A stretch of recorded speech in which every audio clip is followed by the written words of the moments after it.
السلام عليكم ورحمة الله وبركاته. اللهم صل وسلم وزد وبارك على أفضل الخلق وأشرفهم سيدنا محمد صلى الله عليه وسلم. ازيكم يا بنانيت؟ عاملين ايه اخباركم؟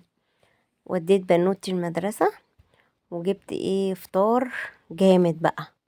جبنا العيش من بطاقة التموين اللي هو الدعم، عيش بلدي. جبت 3 ايام يا بنات، هو ده اللي بيتصرف لي يعني لفردين.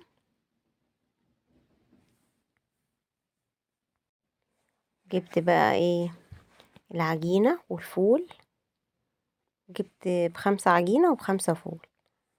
قلت اعمل العجينة بقى سهلة كده والجو ساقعة، مش عارفة احط ايدي في المية، فاقول لكم على طريقة سهلة وبسيطة تعملوا بيها العجينة بقى بسرعة كده.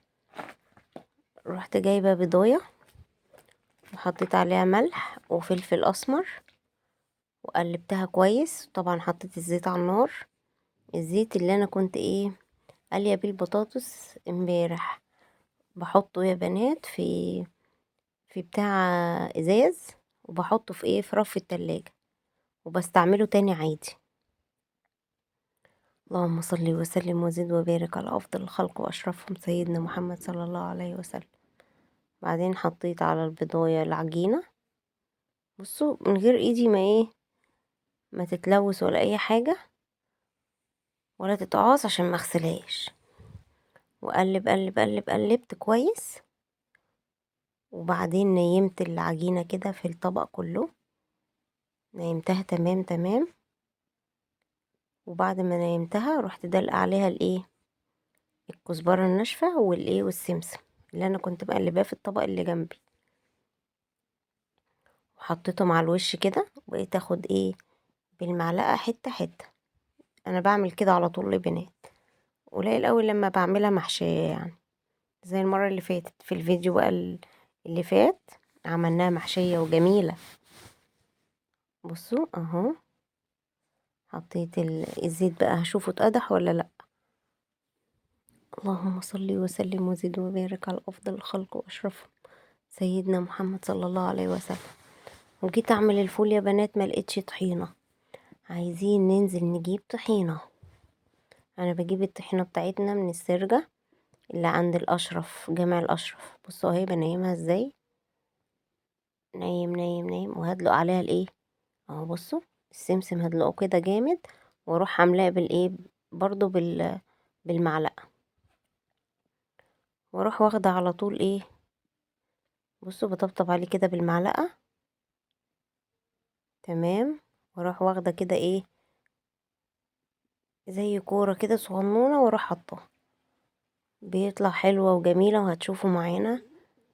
بس لو وصلت لنص الفيديو كده، الفيديو فيه مشتريات جميلة يا بنات ورا بقى في اخر الفيديو.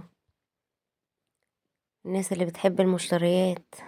وخدنا بقى، خرجنا وقعدنا على الكافيه وعملنا حاجات جميلة.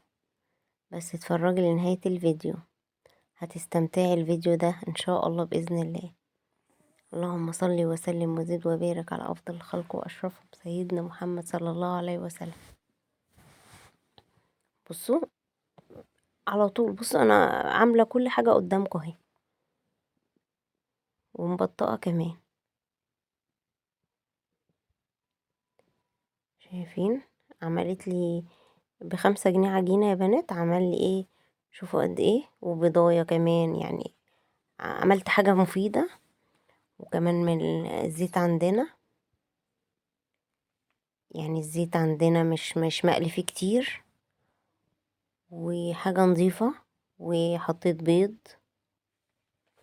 وحطيت سمسم كمان، كزبرة. فكل حاجة نظيفة من عندنا في البيت. اللهم صل وسلم وزد وبارك على أفضل الخلق وأشرفهم سيدنا محمد صلى الله عليه وسلم. حاولي يعني بقدر الإمكان تعملي حاجتك في البيت. لو حاجة بقى هتقدري تعمليها وتبقى نظيفة كده وحلوة، اعمليها. هتاخدي حسنات وهتأجري عليها، وكمان هتبقي جالتي حاجة نظيفة انت وعيالك، وهتستمتعي وانت بتعمليها. وبعدين الام كمان بتعملها بحب بقى وحاجة حلوة. اللهم صل وسلم وزد وبارك على افضل الخلق واشرفهم سيدنا محمد صلى الله عليه وسلم. بصوا بطلعها ازاي. انا ما بحبش اطلعها يا بنات على ولا هي ولا البطاطس ولا اي حاجة، بطلعها من الزيت على مناديل ورق، لاني لو حطيتها على مناديل ورق مش هتقرمش معاكي، هتطلع طرية، سواء الطعمية او البطاطس او القرنبيط او ايا كان اي حاجة بت ايه بتتقلي في الزيت. لو طلعتيها على مناديل ورق هتطلع طرية. اللهم صل وسلم وزد وبارك على افضل الخلق واشرفهم سيدنا محمد صلى الله عليه وسلم. بصوا بوريها لكم ازاي. وحطيت قرنين فلفل بقى، وهاخد من الزيت بتاع الطعمية. شفتوا الحوادث اللي بتحصل في المطبخ؟ عادي، البتاع طارت، الشوكة طارت، مفيش مشكلة عادي. بصوا اهو، بقلب بقى الفلفل وهروح واخدة منه ايه الزيت بتاعه. الزيت بتاع الطعمية هاخد حبة على الفول، بيبقى مقدوح، بيبقى حلو. اللهم صل وسلم وزد وبارك على افضل الخلق واشرفهم سيدنا محمد صلى الله عليه وسلم. وحطيت ملح بقى وكمون. اللهم صل وسلم وزد وبارك على افضل الخلق واشرفهم سيدنا محمد صلى الله عليه وسلم. وحطيت ليمون. بس جيت بقى اشوف طحينة افتكرت ان انا خلصتها في الرنجة. مش حد يفكرني يا بنات، مش تفكروني كده ان احنا عايزين رنجة، ان احنا عايزين طحينة. نسيت، سوري. عندنا رنجة في الفريزر، مش دلوقتي، شوية كده. بس حطيت الكمون ونسيت حتى احط فلفل، بس ده كان طعمه تحفة. خلاص بقى كده هطلع القرنين الفلفل وبقلب الفول كويس، وهحط ايه الليمون. وتمام كده. تيجوا تفطروا معايا يا بنات. اوقات كتير يعني ما ببدعش في الفطار كده يعني، بس هي عشان انا ايه خرجت وديت بنوتي المدرسة بقى من امتحان. يا رب يا رب يرزقهم الصحة يا رب، اللهم امين. ويرزقنا احنا كمان الصحة والعافية، نكمل رسالتنا على خير ان شاء الله. طلعت بقى البتنجان بتاعي اللي احنا عاملينه في الفيديوهات اللي فاتت، ارجع الفيديوهات. كان نفسي بقى ايه، هفتني على ليمون بعصفر. انا كنت عاملة وحطاه في التلاجة، لو عوزته بطلعه. رحت مطلعه العلبة وحطيته معايا، وطلعت برضو الجبنة معانا، وقعدنا نفطر بقى. والجرجير اساسي، انا بحب الجرجير جدا جدا جدا. وبعدين عملنا قهوتنا، معلقة سكر ومعلقتين بن، وقلب قلب قلب. بس انا غيرت الفنجان ده يا بنات، لقيت ايه، قلت هاخد ايه خرطة بسبوسة وهعملها في صينية الطقم بقى. فقلت طقم بقى كامل بقى. طلع الفنجان بتاعه بالمرة وشلت الفنجان ده اهو. بصوا، طلعت الفنجان بتاع الطبق ده، بس حطيت في الطبق ده البسبوسة. وقلت اخدها بقى كده في الركن البعيد الهادي على جنب كده مع نفسنا. وقلت ايه اقعد اكل بقى خرطة البسبوسة والقهوة، عشان نشوف بيتنا محتاج ايه. شوفي بيتك محتاج ايه واعمليه، ما تستنيش، محدش هيجي يعمل لك حاجة. خدي حبة طاقة كده وقومي اشتغلي وشوفي حاجتك، ودوري على مصلحتك ومصلحة بيتك وعيالك وجوزك. بصوا بقى، انا بعمل الخلطة دي بقى للطيور يا بنات. بعد ما خلصت بقى واستقنيصت بره وتمام، ولا لا، ده انا حطيتها على النار وسبتها ايه تغلي. يا ربي، حطيتها قبل ما اخرج.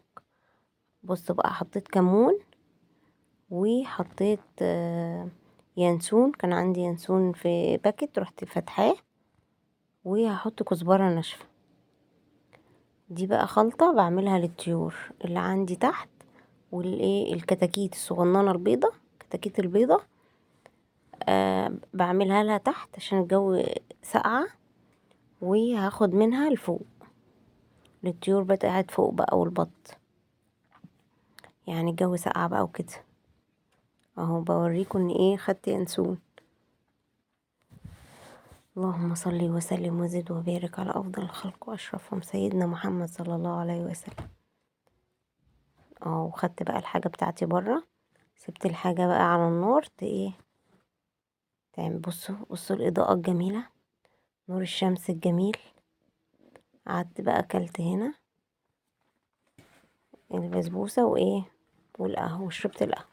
لقيتها غليت، شايفين؟ هاخدها باللي فيها، بالتفل، بكل حاجة. بصوا هاخد بقى الكوباية دي، هنزل بيها تحت للكتاكيت اللي تحت. حلوة قوي قوي يا بنات، تدفيهم. وقعدت ادور على اسمه ايه، آه في حاجة تانية بتدفيهم يا بنات. حطي معلقة شطة في الاكل، معلقة شطة حمرا، بتدفي الكتاكيت الصغنونة جدا. بتزود السخونية في جسمهم، فبيتدفوا اكتر. وبعدين طلعت بقى فوق، حطيتها لهم في المية بكل حاجتها كده. وبعدين ايه قلت ايه املى القلل بتاعتي، بما ان المية واصلة لفوق. وكمان هنسقي الزرع بتاعنا اللي احنا. بص حطيت هنا واحدة، وهنا وتحت واحدة، وفوق. ظبطت الدنيا، شايفين؟ بس بقى الزرع ان شاء الله هيطلع. وبكرة انتظروني في فيديو هنعمل فيه خلطة ان شاء الله للزرع. اللهم ذكرني يا رب. بصوا بقى، بصوا سايبة الأوضة ازاي.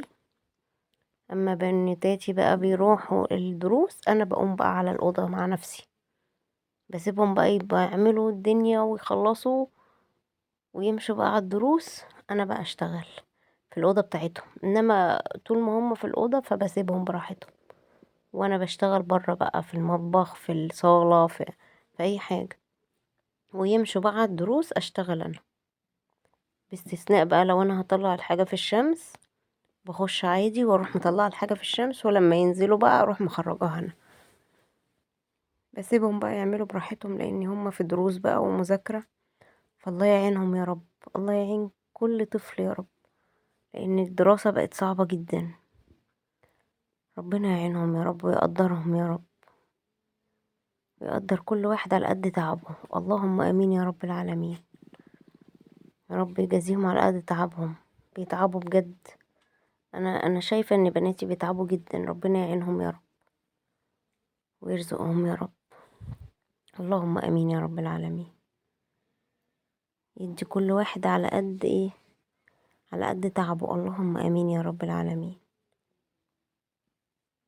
يا رب يشفي كل مريض يا بنات، يا رب يشفي كل مريض يتألم يا رب، يا رب. اللهم امين يا رب العالمين. بصوا عملت السرير بقى تمام. هعمل السرير التاني. عايزين نغسل البطانية بقى يا بنات، بس اما الجو يبقى فيه شمس جامد كده، هروح غسلاهم الاتنين، واروح طلعاهم فوق بقى يتشمسوا شوية، ياخدوا حبة شمس كده. عايزين نطلع كمان البطاطين واللحفة ديت، ياخدوا حبة شمس جامدة كده. بحب اطلعهم في الشمس جدا، حتى لو مش هياخدوا شمس ياخدوا حبة هوا نقي كده حتى. هعملهم ان شاء الله بإذن الله في اقرب وقت لما تجيلنا شمس ان شاء الله. ايه رأيكم يا بنات في التطبيق بتاعي بقى ده؟ انا بحب اعمل لهم كده عشان يرفعوا البطانية، ويرفعوا اللحاف، يخشوا على طول، حتى يبقى السرير متدفي كده مش ساقع. فاهميني؟ بيبقى متدفي من تحت البطانية، بيبقى دافي كده. تحسي بدفى كده، مش مثلا تطبقي بقى البطانية ولا اللحاف وتسيبيها قدام. لا لا لا، السرير كله بيبقى ساقع. الناس تقولك ده بيتهوى، لا لا، ده بيبقى ساقع والله. بجد حركة رخمة ان انا اقعد افرد في البطانية واللحاف عشان تفرد، ما بتفردش. حركة رخمة قوي. بعدين بقى قفلت بقى ايه حاجتي عشان العصر هيأذن كده. انا بقفل. قفلي ستايرك بقى كده، وهنرش المعطر سوا. واستنيت العصر يأذن، وأذن بقى يا بنات، ورحت ايه لابسة، صليته ونزلت. الزرعة دي بقى ما كنتش ساقتها، اللي هي في الدور التاني. بقول لكم بقى معلومة، لو انتي شربتي قهوة والفنجان فيه قهوة، لازم تفضي بقى القهوة دي في الزرع. تحفة تحفة، سماد ليه القهوة. تفل القهوة اللي تحت او تفل الشاي، حطيه سماد للزرع، حلو جدا. حطيت ده بقى، ده الدور التاني، الزرعة بقى بتاعت الدور التاني. سقيت كله بقى، حطيت في كل دور زرعتين زرعتين، اول البيت واخر البيت. اللهم صل وسلم وزد وبارك على افضل الخلق واشرفهم سيدنا محمد صلى الله عليه وسلم. هنعمل خلطة حلوة بكرة للزرع ده ان شاء الله عشان ينبت بسرعة. الكاميرا دي بقول لكم هسيبها عشان هتطلع فوق، هنعمل بيها حاجة. كنت واخدة البسلة يا بنات فوق السطح، قعدت مع الطيور وقطفتها وايه ورميتها لهم. بصوا بصوا بصوا، ده بقى مطبخي. هسيبه كده واخرج؟ لا لا لا لا لا يمكن. يا بنت اسكتش، لا لا لا ما اسكتش. عملته كده، ايه رأيكم؟ بسلة هنزلها تحت بقى، حطيتها في كيس. كنت المفروض اعمل لها جزر بس يلا ما جراش. عادي، في عندي جزر بدون بسلة برضو، عادي نطلع ده مع ده.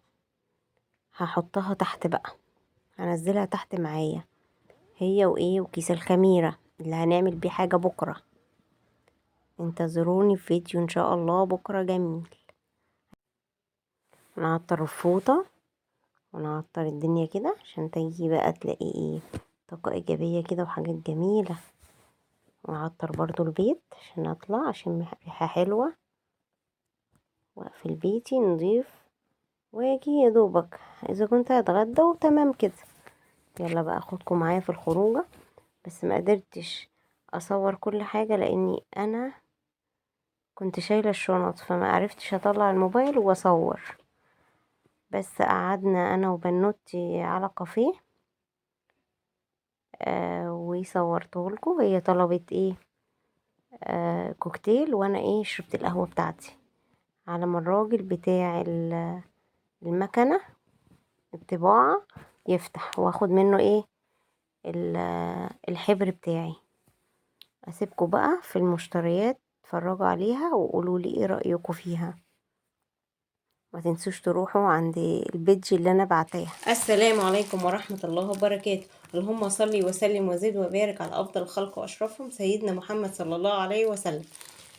جبت حبة مشتريات بقى بسيطة، خرجت وجبت اللحمة. وكنت بعمل مكنة الطباعة، كنت عايزة حبر، كنت بملى الحبر ومليتها وايه وحطيتها تمام. مليت المكنة يا بنات ب150 جنيه الحبر. والمشتريات بقى هفرجها عليكم دلوقتي، يعني لو عجبتكم الاسعار قولوا. ده جنزبيل بودرة، في الشتاء بقى بيدفي وحلو جميل. جايبه ب10 جنيه. وجبت ب10 جنيه كمون، ساعات بستعملهم برضو للطيور وكده. وبصل بودرة ب5 وتوم بودرة ب5. ده ايه بالنسبة للمشتريات الايه التوابل. وجبت البن بتاعي، جايباته منين زي ما احنا متعودين، محوج وسط. جايبه 2 برضو من بن ايه الملوك اللي انا متعوده اجيب منه. جايبه ايه، تمنين، تمن وتمن، ب130. جبنا بقى يا بنات اللحمه، جبت لحمه الشهر، اتاخرت شويه فيها بس تمام. جايبه كيلو ونص مفروم، ماشي، وكيلو قطع اهي، قطع حلوه، بصوا جميله وحمرا، دي مداني زياده، دي قطع ماشي، وادي المفرومه النص، وادي كيلو. هقسمهم بقى وهظبطهم وهوريهم لكم برضه. كيلو ونص. هغسل ايدي بس واوريكم المشتريات التانية.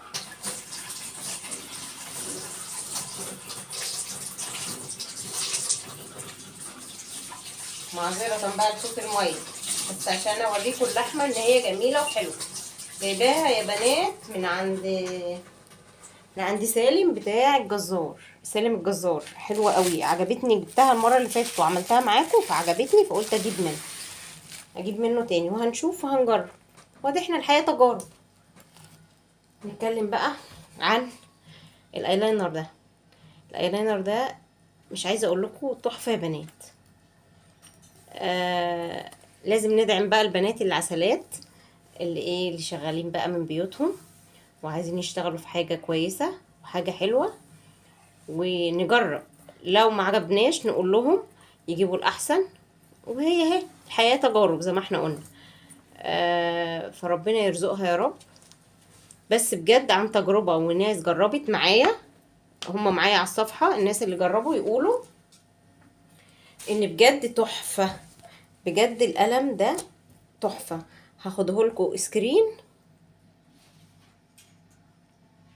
اللي عايزه تاخده سكرين وتجيبوا من عندها، وهكتب لكم الرقم بتاعها في صندوق الوصف، عشان لو حد حابب ياخد منها. هي بتجيب كل حاجه، يعني بتجيب ايلاينر، بتجيب ماسكارا، وبتجيب حاجات كتير حلوه. هحط لكم الرقم بتاعها في صندوق الوصف، ولو حابه تدخلك في الجروب اكتبي لها هاي انا تبع القناه، وهي هتعمل لكم تخفيض حلو قوي. هو اصلا بيتباع ب25، بس هي قالت لي اللي هيجي ويقول لي ان انا تبع القناه هتعمل له ايه، هتعمل لي ديسكاونت حلو وهيعجبكم. ده يا بنات اهو، بصوا. والفرشه الجديده، شايفين. اولا هو بلاستيك ماشي، وما بيتمسحش، ووتر بروف، وكوري، يعني 3 مميزات، وب25. يا بلاش، ايه المشكلة يعني؟ ولا بصوا ولا بيشقق، شايفين؟ مش عارفة واضح معاكم ولا ايه، بس شايفين ما بيشققش. يعني انا بفتح ايدي ان هو يشقق، ما بيشققش. في النوع بقى اللي هو بيشقق، وانا راعيته كتير وشفته كتير اللي بيشقق ده. بصوا ما بيشققش، ولونه حلو وجميل. وفي بصوا اهو، بحاول امسح ما بيتمسحش. بجد يا بنات جميل جدا جدا جدا. انا عن نفسي هاخد واحد، هو ب25، وقالت لي اللي هيجي من الصفحة هشوفها بقى هتعمل لي ديسكاونت ازاي، وهتعمل ايه لزباين الحلوين ديسكاونت ازاي. هي قالت كده صراحة لوحدها. خدوا بقى الرقم بتاعها من صندوق الوصف اللي عندي، وقولوا لها انا بس تبع القناة، وهتعمل لكم تخفيض حلو قوي. اتمنى تشرفوني يا بنات.